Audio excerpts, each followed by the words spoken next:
El amor que has derramado,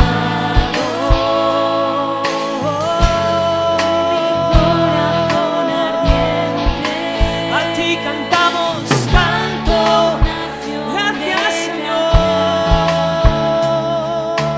canto mi acción de gracias, aleluya, gracias por tu presencia, por tu palabra, por tu espíritu y tu poder, por tu cuidado, tu provisión, tu voluntad, propósito y paz, por tu presencia, por tu palabra, por tu espíritu, gracias, gracias.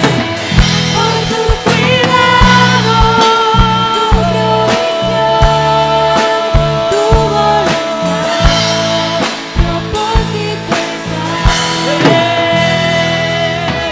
canto mi acción de gracias, gracias, gracias, gracias. A la prudencia de los justos. Es lo que quisiera compartir esta mañana con vosotros.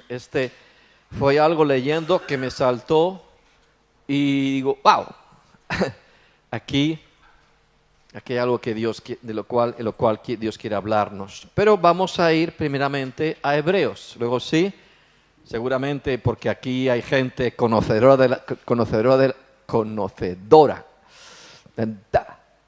Se me lengua la traba.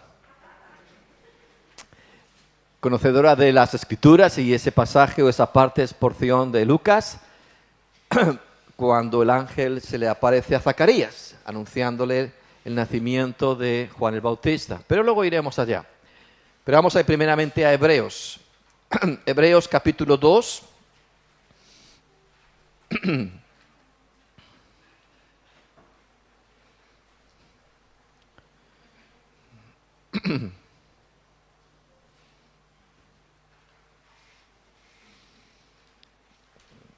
No estoy manejando mi Biblia y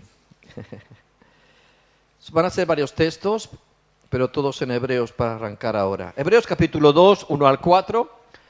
Por tanto es necesario que con más diligencia atendamos a las cosas que hemos oído, con más diligencia. No sea que nos deslicemos, porque si la palabra dicha por medio de los ángeles fue firme, y toda transgresión y desobediencia, como esta mañana escuchamos, ¿verdad? Toda desobediencia era corregida con la cuchara.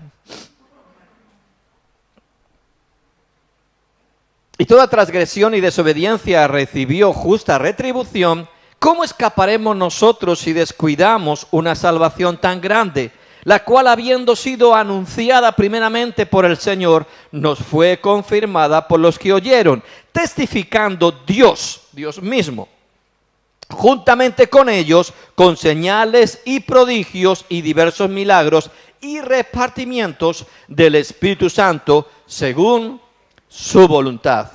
Ahora vayamos a justamente Hebreos capítulo 12, 1 al 3.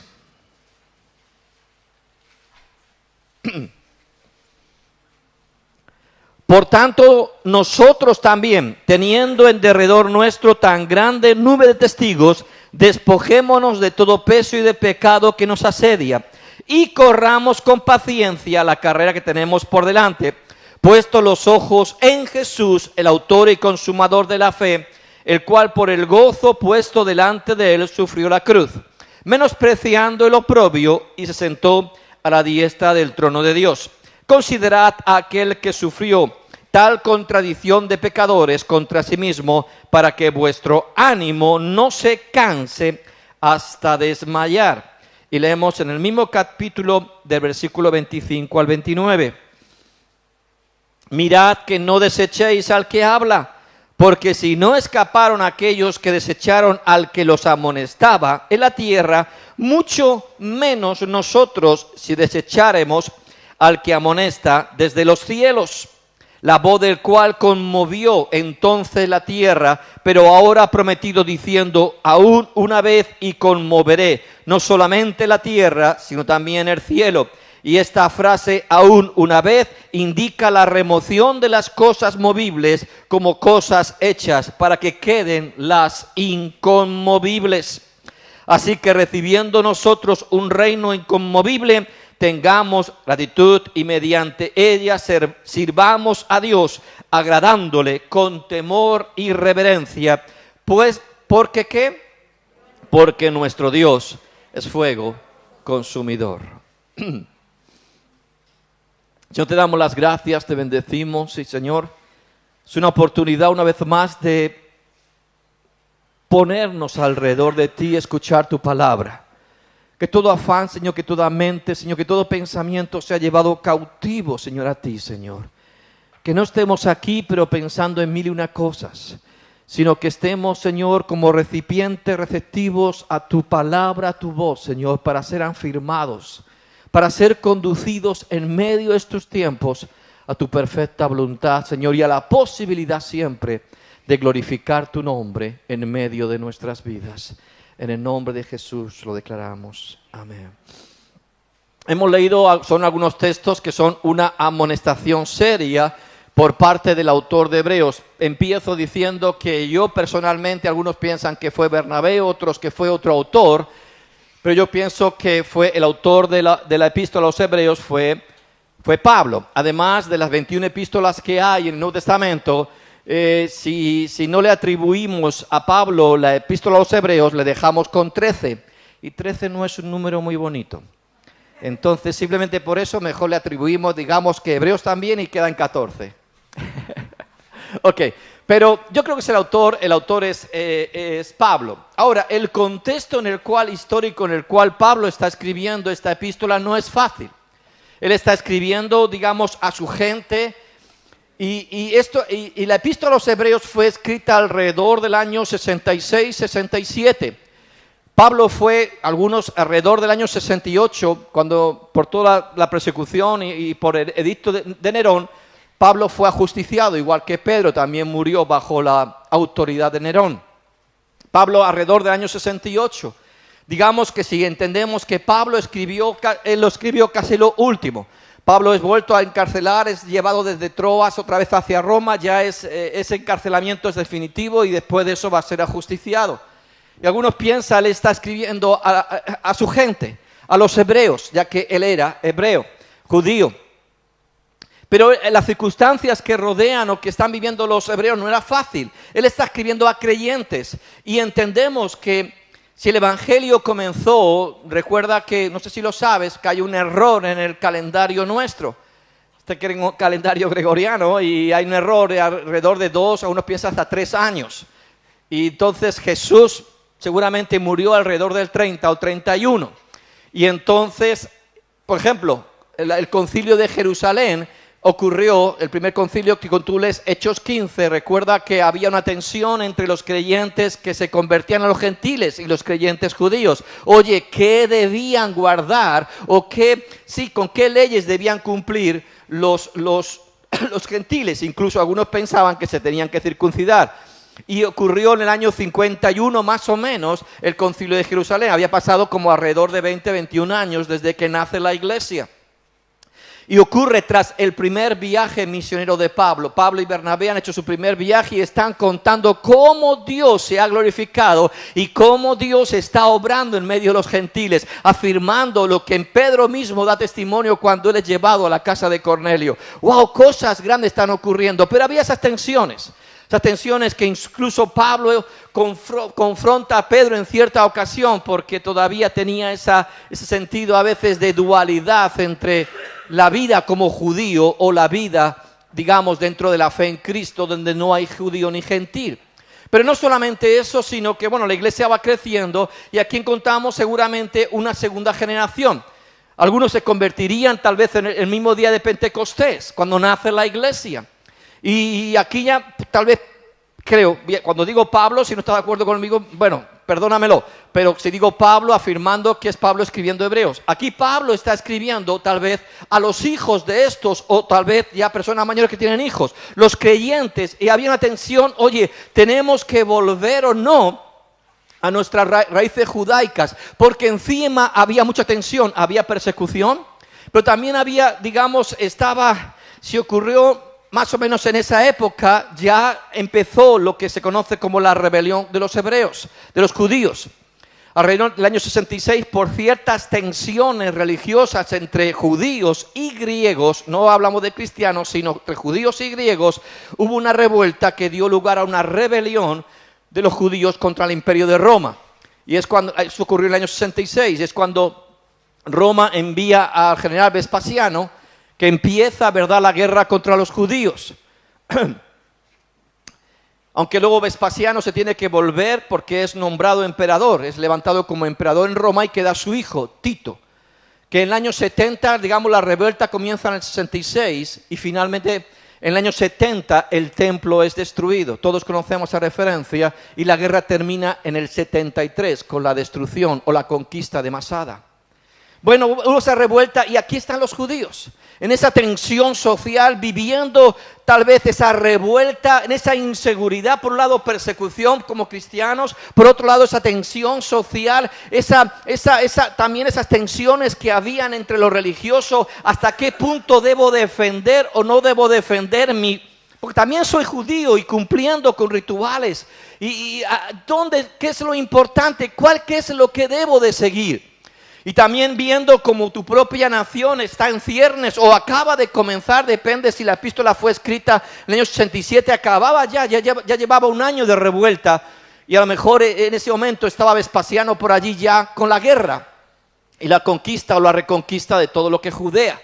Y bueno, esa tensión social, oye, aquí nos encontramos, defendemos nacionalmente lo nuestro, ¿qué es lo importante? Hay una tensión y quiero que lo veas, a veces leemos las escrituras, pero las personas que reciben, igual que a veces no podemos hablar, cuando hablábamos dando vida al recuerdo, no podemos pensar simplemente en estadísticas, habrán sido 30,000, habrán sido 40,000 o 50,000, detrás de cada vida siempre hay una historia. Igual, aquí hay historias, aquí hay tensiones, aquí hay personas que están enfrentando tal vez con sus hijos, que se han criado en el Evangelio y creen en el Mesías, han confesado a Jesús como Mesías, pero también han vivido un contexto judío. ¿Qué es lo importante? ¿Qué defiendo? Mi nación está siendo atacada. ¿Qué hago? Y al mismo tiempo hay persecución en la iglesia. ¿Cómo seguir? ¿Cómo seguir mi fe? Y no es fácil a veces. No es fácil. Hay muchas tensiones. Y Pablo... Insisto, Pablo, aquí escribe y me gusta porque aquí hay amonestaciones claras, pero si algo destaca la epístola a los hebreos es que está queriendo convencer de que lo que Dios nos ha dado siempre es lo mejor. La palabra mejor o mejores aparece 13 veces en la epístola a los hebreos. La única epístola que aparece con algo más son 4 veces en Corintios. Pero a veces no son para referencias doctrinales, pero aquí todas hacen referencia en que lo que Dios da es mejor. Claro que hay una amonestación clara y contundente que termina diciendo, oye, porque nuestro Dios es fuego consumidor. Realmente tenemos que tener claro que Dios está ahí en juicio y daremos cuenta. Y oye, si las voces, como dice aquí, si aquellos no desecharon, no escaparon cuando alguien les hablaba en la tierra, ¿cómo escaparemos si la voz que viene es del propio cielo? Es Dios mismo hablando, pero primeramente el autor quiere hacer ver que lo que Dios nos ha dado es continuamente lo mejor. Quiere convencer, porque lo que tú estás viviendo es lo mejor. La fe que tienes es lo mejor. La esperanza que tienes es lo mejor. Entonces, mira, es cierto, lo que esa generación estaba enfrentando era como el cataclismo, es como si su cultura, su fe, su dinámica de vida estaba en un tristras de desvanecerse, se iba a quebrar, no iba a quedar identidad. el templo sería destruido, su cultura hebrea sería destruida. Y entonces uno se pregunta, ¿quién soy yo? ¿Qué debo vivir? ¿Qué es lo importante? ¿Qué es lo que debo de seguir? ¿Cómo realmente moverme? Y en esa tensión, viendo cuando muchas cosas se están desmoronando y se te van entre los dedos de la mano como si fuera agua, Pablo está afirmando, pero es mejor lo que tenemos en Cristo, que aunque todo lo demás lo pierda, que aunque todo lo demás sea destruido, que aunque todo lo demás desaparezca, te va a quedar siempre lo mejor. Y fíjate, solamente quiero destacar, por ejemplo, en Hebreos capítulo 6, versículo 9, quiero ver cómo el autor está animando que aunque tu mundo se destruya a tu alrededor, lo que Dios te ha dado es mejor. Y esto es muy importante, insisto, veamos el contexto de esta gente, lo que estaban viviendo, no solamente en el sentido de persecución por su fe cristiana, sino en el sentido de nación y de mucha identidad. Mira, yo soy consciente, yo os he visto a muchos que les gusta defender su cultura, ¿a que sí?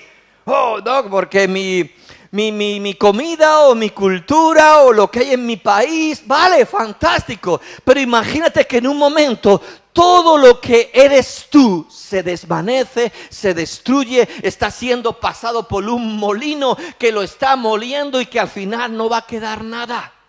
¿Quién soy yo?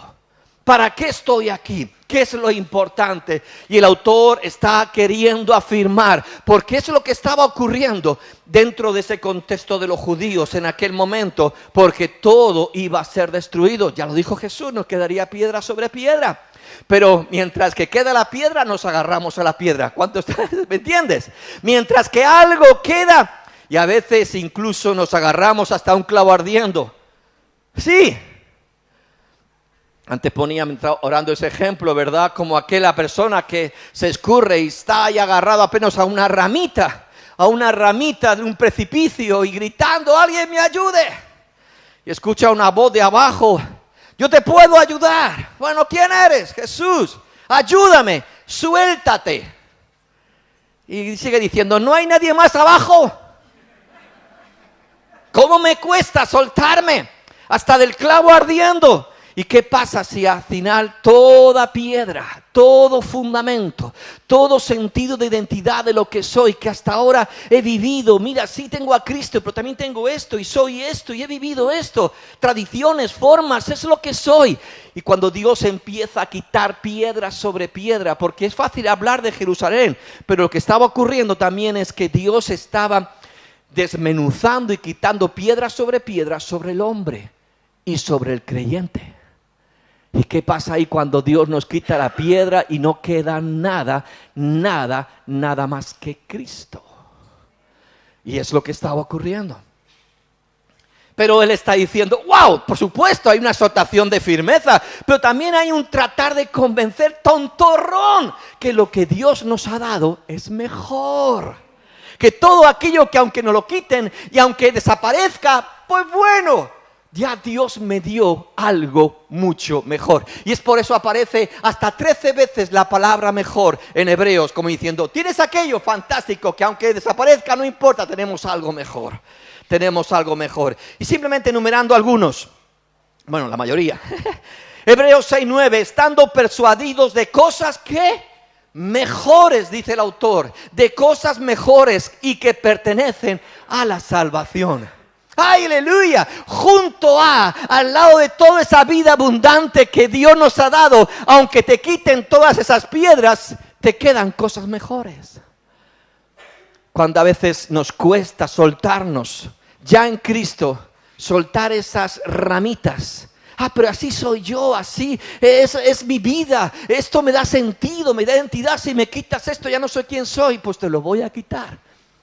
Porque hay cosas mejores dentro del aspecto de la salvación que yo te he dado. Y es como Dios quitando. Hebreos 7:19. Y de la introducción de una mejor esperanza. ¿Teníamos esperanza antes? Esperanza porque nos movíamos, porque, qué esperanza. Tenemos una ciudad con unas murallas increíbles. Tenemos un templo. todo se desmorona. Pero tenemos una mejor esperanza. ¿Qué es lo que, si tú te pusieras a analizar, qué es lo que te da confianza y esperanza en esta vida? A veces puede ser un ser querido y de pronto ese ser querido desaparece. ¿Qué es lo que me da confianza y seguridad? Porque la mejor esperanza, la absolutamente mejor esperanza, está en Cristo. Aleluya. Y de la introducción de una mejor esperanza por la cual nos acercamos a Dios. Esta mejor esperanza no me hace que me acerque a un ritual o a un templo, me hace que me acerque a Dios. Hebreos 7:22, por tanto Jesús es hecho fiador de un mejor pacto. ¿Alguien aquí te ha pedido una vez que seas un fiador de un préstamo? A mí sí. Uy, y uno dice, no sé, qué riesgo. Pero aquí dice, por tanto Jesús es hecho fiador de un mejor pacto. ¿Sabe lo que está diciendo? Yo estoy poniendo. ¿Sabes que Dios ha puesto su confianza en lo que quiere hacer contigo? ¡Aleluya! Dios cree. Es como decir, vamos a hacerle un préstamo de vida, de propósito. ¿Y sabes quién es fiador? Cristo. Cristo sale fiador. Dice, yo creo, yo voy a estar ahí. Por la obra. Claro, no, él sabía que era lo que él ponía. Porque a veces cuando uno se pone fiador, uno dice, bueno, ¿usted qué pone?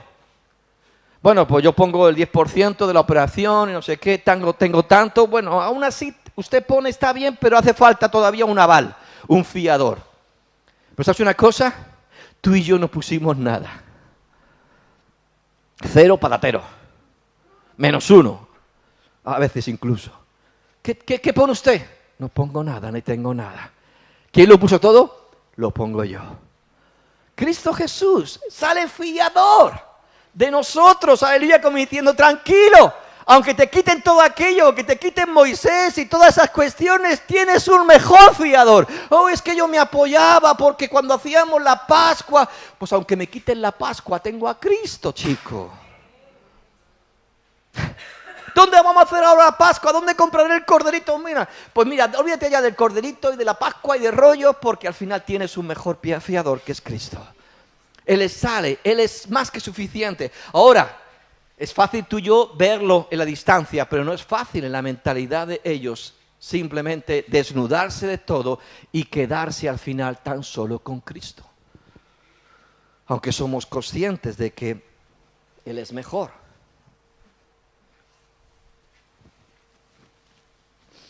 De un mejor pacto, compromiso. Hebreos 8:6, con mejores sacrificios que estos. Bueno, sí, los sacrificios que se hacían y todo esto, toda esa parafernalia y toda la liturgia sacerdotal, fantástico, pero al final ningún sacrificio se pudo comparar al sacrificio del Cordero, del inmolado, de Cristo Jesús. Mejor sacrificio. Y ya fue una vez, y como ahí enseña el autor, una vez y para siempre, siempre. El sumo sacerdote una vez al año tenía que entrar, aleluya, con esa sangre al lugar santísimo y entraba con cuerda y con campanitas. Si no escuchaban que se movían las campanitas, decían, este ha muerto, hay que sacarle con cuerda. Nadie podía entrar. Así que le sacaban, tiraban de la cuerda y decían, este cayó fulminado ante Dios, que es fuego consumidor. Pero fue, no decir para siempre, con mejores sacrificios que estos. Hebreos 10:34, sabiendo que tenéis en vosotros una mejor y perdurable herencia en los cielos. Ay, que perdemos tanto, ¿y qué? Que pierdes tanto, si al final tienes lo mejor en Cristo y la herencia que tenemos en Él. Y se nos invita por eso a trabajar en función de esa herencia. Haceos tesoros en los cielos. Sabiendo, o no lo sabéis, que tenéis en vosotros una mejor y perdurable herencia en los cielos. Hebreos 11:16. Pero anhelaban una mejor, y ahí el contexto está hablando de patria. Había una carencia de patria, había una carencia de ciudadanía. Uy, qué orgullo fue cuando el templo de Herodes, ¿verdad? Fue bueno, primero fue reconstruido con Esdras, pero después fue engrandecido, ¿verdad? Con Herodes el Grande. Y entonces, wow, y qué orgullo patrio era aquello. Wow, esta es nuestra patria, mira lo que tenemos. Que incluso los discípulos de Jesús le decían, ¿has visto? ¿Has visto qué edificios? Qué orgullo patrio.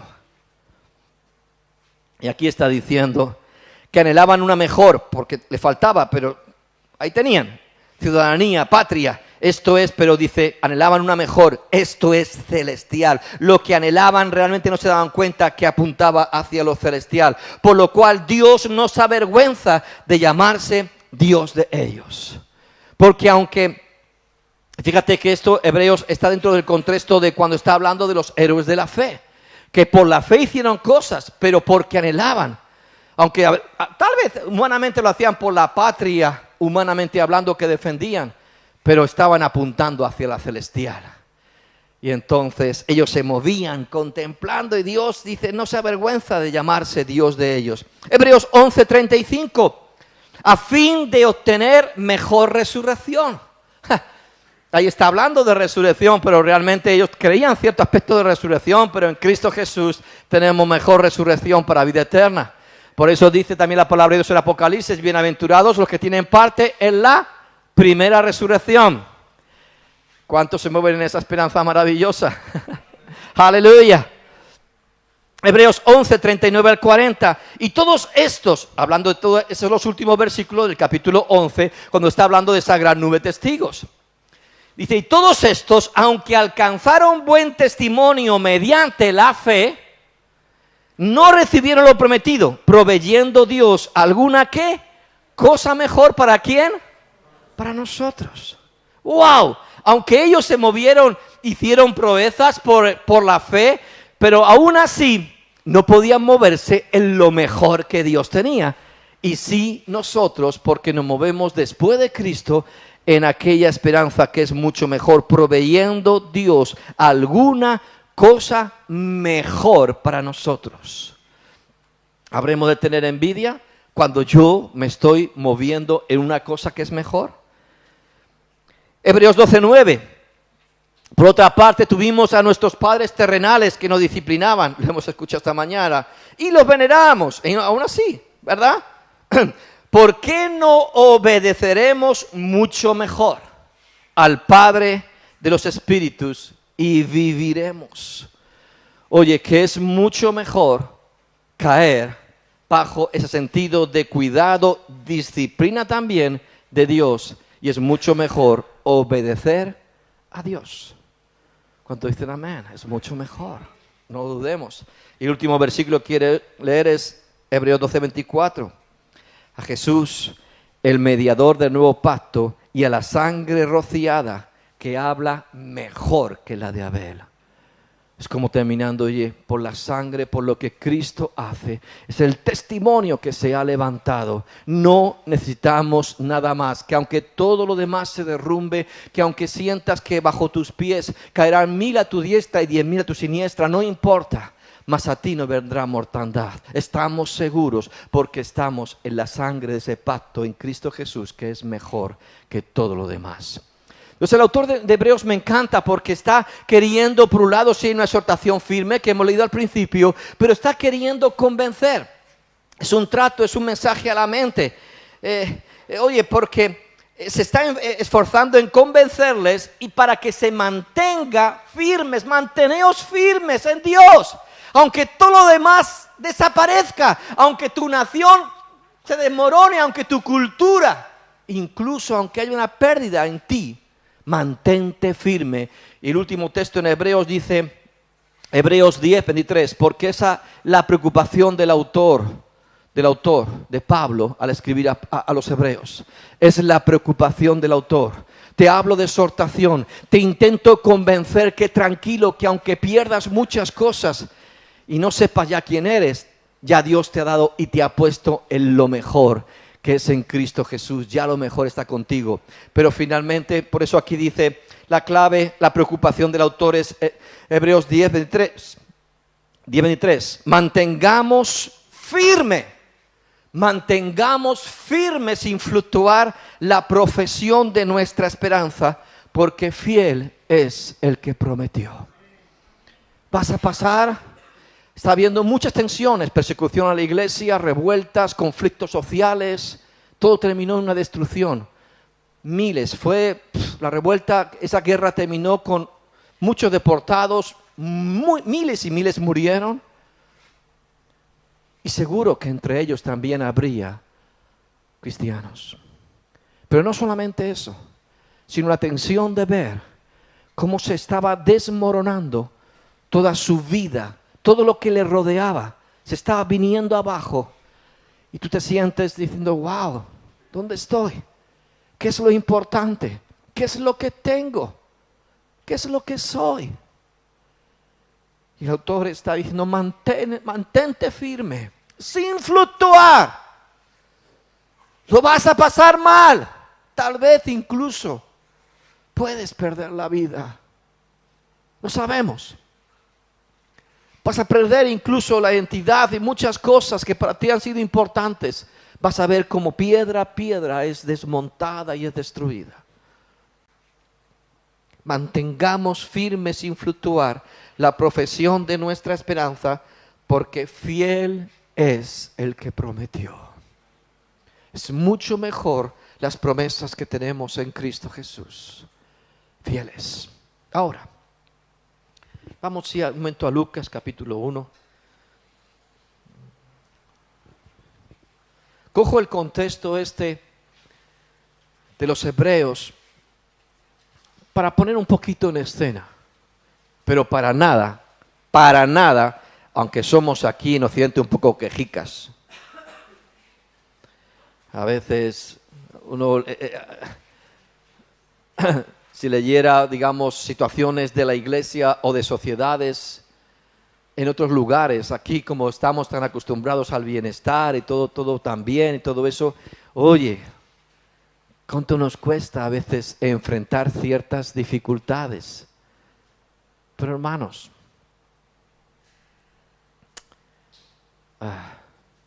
no es cuestión de ser agorero de cosas malas, pero sabemos que las cosas tampoco van a ir a mejor. Pero lo importante es estar firme. Pero algo sí sé que Dios está haciendo. A veces está desmontando nuestros cimientos para poner cimientos más fuertes. Desmontando nuestros cimientos de confianza para establecer cimientos de confianza más fuertes y más perdurables para que puedan aguantar lo que esté por delante. ¿Qué es lo importante? Siempre es la clave. Ahora, Lucas capítulo 1. Por eso, insisto, quería coger el contexto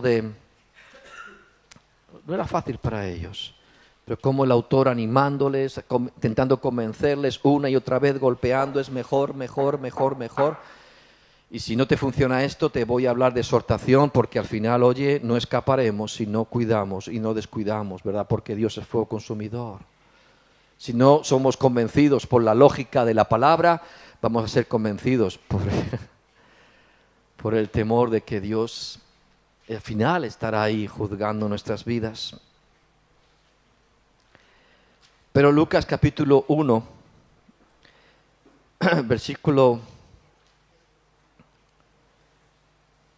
capítulo 1, versículo 17, aquí encontramos el contexto, es el anuncio del nacimiento de Juan.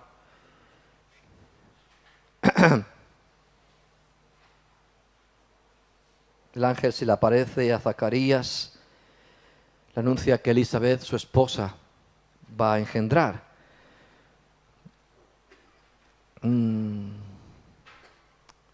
Leo del 15, porque será grande delante de Dios, no beberá vino ni sidra, hablando de Juan el Bautista, y será lleno del Espíritu Santo aún desde el vientre de su madre. Y hará que muchos de los hijos de Israel se conviertan al Señor, Dios de ellos, e irá delante de él con el espíritu y el poder de Elías para hacer volver los corazones de los padres a los hijos y de los rebeldes a la prudencia de los justos, para preparar al Señor un pueblo bien dispuestos. El contexto es este. Incluso en el versículo 6, fíjate algo interesante, porque Dios sabe la vida de cada uno. Dios no elige al azar. Dios busca ese barro preparado y que va a estar dispuesto para su obra. El versículo 6 dice, hablando de Elizabeth y Zacarías, dice, ambos eran ¿qué?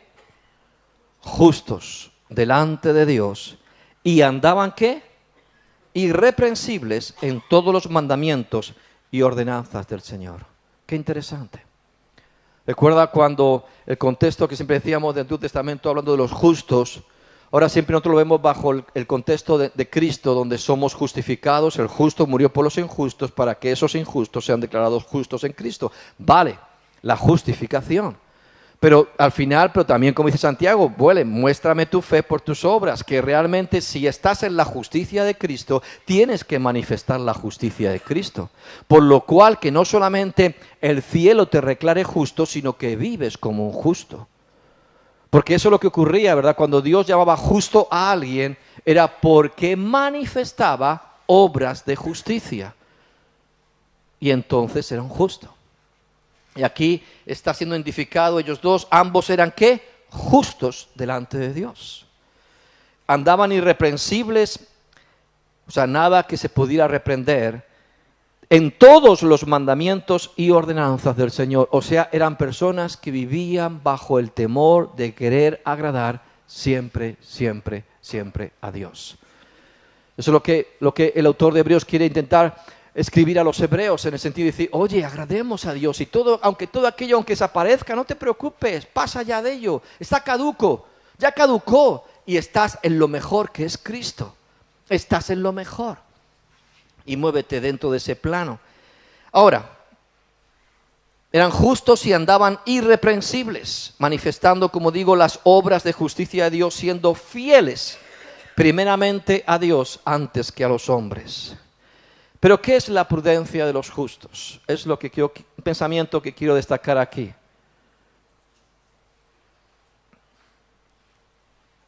Se ha hablado demasiado estos días acerca de ¿qué? De la prudencia, de ser prudentes, de que tenemos que movernos con prudencia, de que realmente la prudencia debe guiar todo lo que hacemos y decimos, está bien, correcto, yo estoy de acuerdo con ello. Pero, como dice Corintios, el espíritu de este mundo al final, porque la cuestión es, aquí está hablando, ¿qué es aquí la antítesis o lo contrario a la prudencia de los justos? La rebeldía. Lo rebelde sería ir en contra porque, oye, lo correcto, prudencia me habla también de sabiduría, de aplicar correctamente una sabiduría y moverme en esta prudencia que me están hablando. Y yo estoy convencido. Ahora, yo no estoy en contra. Por ejemplo, hemos cumplido normas, nos han permitido estar con la mitad del aforo, estamos con la mitad del aforo, incluso sobran sillas. Nos han dicho que tenemos que estar con mascarilla y yo veo que todos estáis con mascarillas. Uy, mi mujer tiene licencia. No sé, que la identifique y la ponga una multa. No. Vale. Pero no dudemos que, como, mira, ¿recuerdas? Una vez compartíamos sobre el faraón. La sutileza, el poder del engaño, que el mundo siempre va a querer decirnos cómo debemos servir, honrar y vivir nuestra vida de fe. El faraón le decía a Moisés, oye, está bien, pero adóralo dentro del reino, adóralo dentro de... ¿Para qué hace falta que te vayas lejos? Oye, por supuesto, no voy a poner estorbo a cómo vas a vivir tu fe, pero hazlo aquí dentro. Y entonces Moisés, no, el Señor nos ha dicho que vayamos allí y tú no me vas a decir a mí cómo yo debo honrar a Dios. Pero el mundo siempre, el espíritu del faraón siempre está ahí. Nos quieren, pareciera que, dar licencia para, pero nos quieren siempre regular. Entrar en lo prudente, en lo correcto. Y entonces Moisés dice, no, más adelante hay como 2 o 3 todavía señales más. Y otra vez el espíritu del faraón. Oye, sí, iros con vuestros hijos. Pero qué rollo, qué problema, ¿verdad? Imagínate ir con todo el ganado, vas a ir, te voy a hacer un favor, incluso yo te lo voy a cuidar, te lo voy a engordar. Vete, pero sin el ganado, ¿para qué? Vas a estar más libre. Y una vez más se da cuenta Moisés de ese espíritu de engaño, ese espíritu que quiere regular cómo debemos servir a Dios.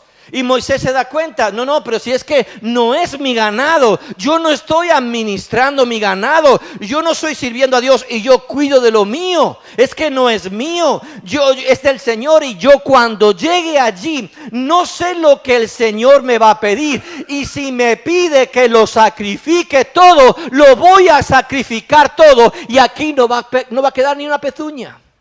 ¡Wow! Es del Señor y si cuando llegue allí el Señor me lo pide, no quiero estar pensando, como yo soy el dueño de mi vida, porque el mundo nos quiere decir, no, tú gobiernas, tú regula tu fe, no hace falta. Y no, hermanos, el que es del Señor con todas las de la ley. Yo soy del Señor, pero esto lo guardo, esto lo administro yo, aquí yo soy el dueño, aquí yo gobierno, aquí realmente yo tengo autoridad. Y aquel que está en el Señor, su vida y todo lo que tiene le pertenece al Señor. Nadie puede servirme si primeramente no aborrece esto y esto. Nada puede haber más importante. Y cuando tú y yo regulamos algo, estamos dando una importancia por encima del Señor. No, pero el espíritu del mundo. Yo quise buscar y Señor, danos prudencia. Pero el texto que me saltó, ¿la prudencia de quién? Mira, la prudencia del mundo te va a hacer ser rebelde ante Dios. La prudencia del mundo va a guiar a que al final tú seas rebelde para con Dios. La prudencia de los hebreos, tal vez por su sentido nacional, que tenían que defender lo suyo, o defender, tal vez había tensión religiosa con los griegos, tendrían que defender su cultura judía. Yo creo que alguno le diría, oye, no te metas en problemas. ¿Qué haces tú discutiendo ya sobre el pacto, sobre la Pascua? Deja de defender eso porque ya estás en lo mejor. Ese rollo para ti ha caducado, ha muerto. Fue fecha de caducidad y en Cristo cuando dijo consumado es para tu vida. Todo eso murió.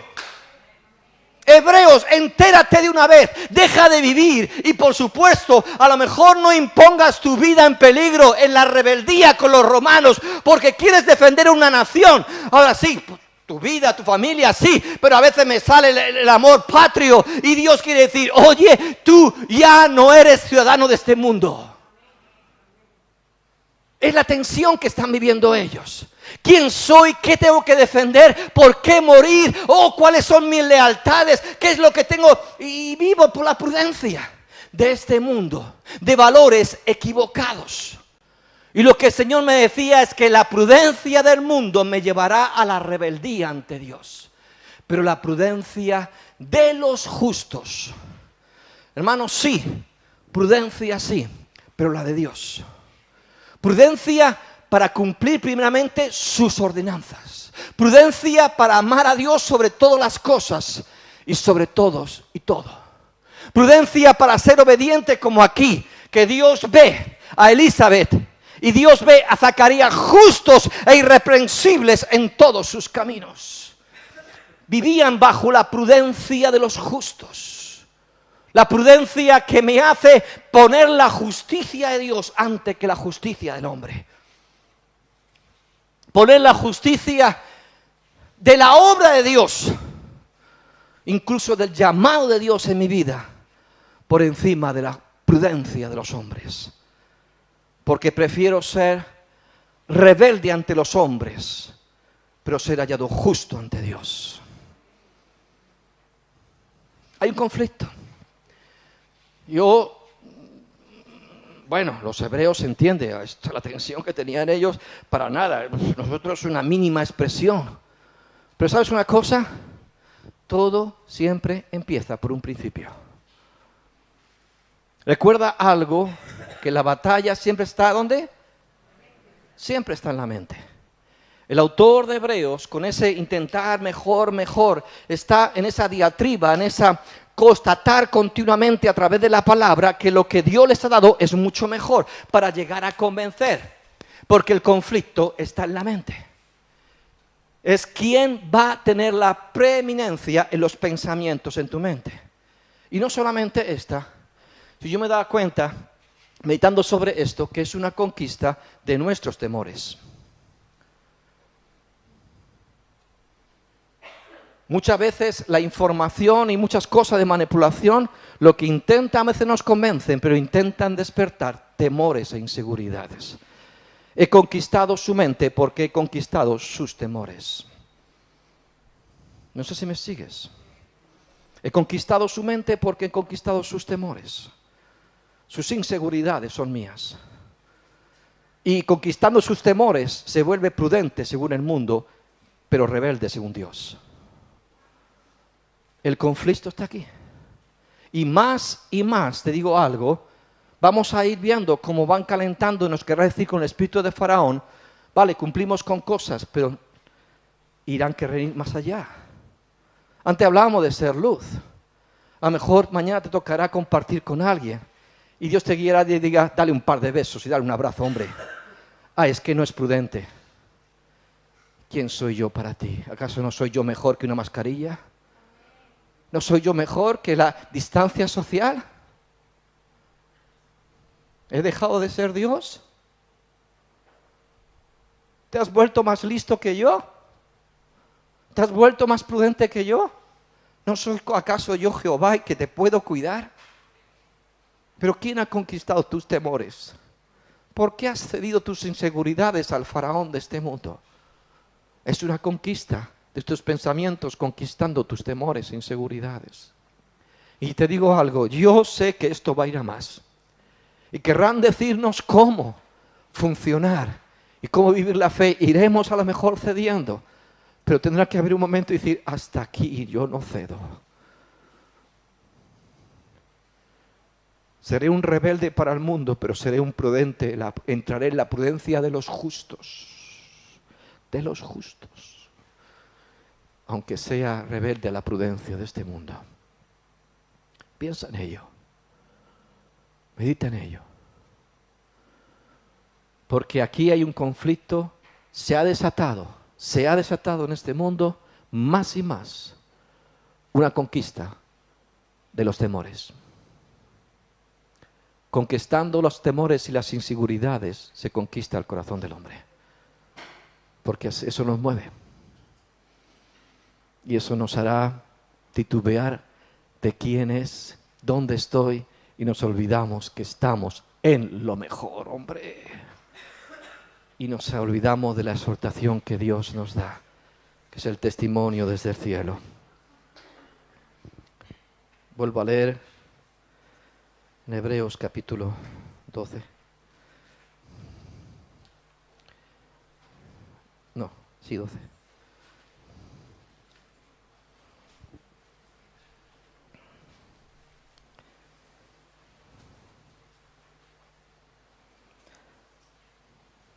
Las cosas conmovibles van a ser conmovidas. Las cosas de esta gente, todo bajo sus pies estaba derrumbando, pero piedra sobre piedra. Pero Dios les está diciendo, todo lo que es conmovible va a ser conmovido y va a ser removido para que permanezca lo inconmovible. Así que recibiendo nosotros un reino inconmovible, tengamos gratitud y mediante ella sirvamos a Dios, agradándole, y entrando así en la prudencia de los justos, agradándole con temor y reverencia, porque nuestro Dios es fuego consumidor. Mi amado, insisto, aunque veas todo alrededor tuyo que se mueve, que es removido. Habla aquí de la remoción de las cosas movibles como cosas hechas para que queden las inconmovibles. Cierra tus ojos, ¿eh? ¿Dónde estás? Marta. tal vez es incipiente, para nada nos podemos comparar con el contexto social, el contexto que estaban viviendo estas personas que recibieron la epístola a los hebreos. Para nada. Pero todo empieza por un principio. Y hay una tensión, hay una lucha por conquistar la mente, el pensamiento, el corazón del hombre para moverlo, manipularlo y a veces se emplean una sabiduría. ¿Sí? Y a veces uno dice, oye, pero lo que dicen es muy sabio. Pero recuerda que también el autor de Santiago nos dice, Santiago 3:15, porque esta sabiduría no es la que desciende de lo alto, sino terrenal, animal, diabólica. No toda sabiduría viene de Dios. No nos hagamos sabios según el mundo, sino esa sabiduría que nos conduce. El principio de la sabiduría es el temor a Dios. Ese temor que me hace vivir en la prudencia de los justos, cumpliendo con ciertas cosas, pero en tu corazón y mi corazón, teniendo muy claros los límites, uno puede decir, hasta aquí, hasta aquí, hasta aquí. Que aunque sea considerado un rebelde, prefiero ser hallado prudente delante del Señor, moviéndome en lo justo, en la prudencia de los justos. Señor, gracias. Tal vez esto es algo profético, Señor.